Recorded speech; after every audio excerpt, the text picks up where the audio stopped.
บายดีนะสบายดีไอ้น้องมัดสุกคนสาวเดินป่านะผู้ที่มักล่าปลานะเดี๋ยวเราจะมาแนะนำมันรุ่นท็อปเอนะเป็นรุ่นท็อปเอเป็นรุ่นที่นิยมเนาะทีนี้เราจะบัทันประกอบเลยนะเพื่อจะมาให้ลูกค้าเห็นข้างในเนาะว่าเป็นแบบใดเนาะตัวนี้จะเป็นเหล้าอัน12 เกียวนะเหล้าฮ่องกงนะเมดอินฮ่องกงนะแบบนี้นะเหล้านะมืดเนาะจะไปเห็นทางไหนนะมืดค่อนข้างมืดเลยนี่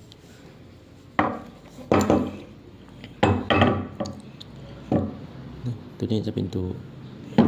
เอาทางซุปใส่นี่นะหันเอาเราทางซุปใส่เว้านะเว้านี่เป็นเว้าปรับในนะทางห้านเขาจะปรับให้เหมาะสมเลยเนาะมาพร้อมกับถังคาร์บอนเนาะถังคาร์บอนท่านจะเอาทางอลูมิเนียมก็ได้ถังคาร์บอนก็ได้นะเขามีให้พร้อมเนาะโอ้ยเหลื่อมมันบ่เห็นดีปานนั้นนะ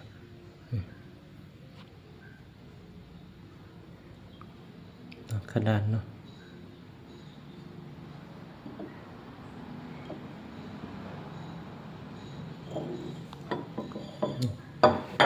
ตัวนี้อัดเสียงนะอัดเสียงจะเป็นตั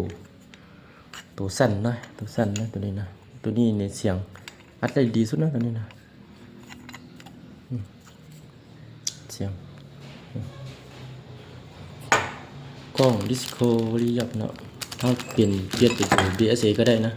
มันก็มีขึ้นกันนะ BSA นะเอามาให้เบิ่งสินะเนี่ยนะตัวปอกซุปเหล้านี่ซุปเหล้าหลาจงเอาตัวนี้ใส่นะ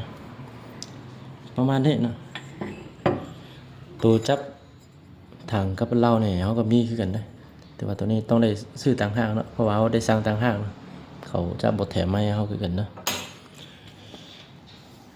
รุ่นนี้เป็นรุ่นท็อปเอถ้าท่านใดสนใจนะเขาสามารถเอาไปลองยิงนะลองยิงตั้งกล้องแล้วก็ลองยิงให้ทานดีๆนะจึงส่งให้ทานก็ได้นะเขารับประกันให้ได้ตัวนี้รับประกันให้1 ปีนะลาวในนั้นนะรับประกันให้1 ปีนะ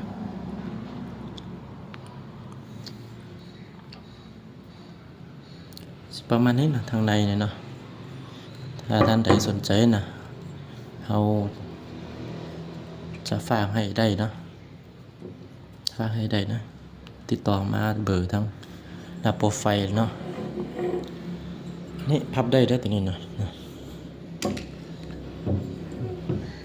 พับได้เนาะเบาหลายตัวนี้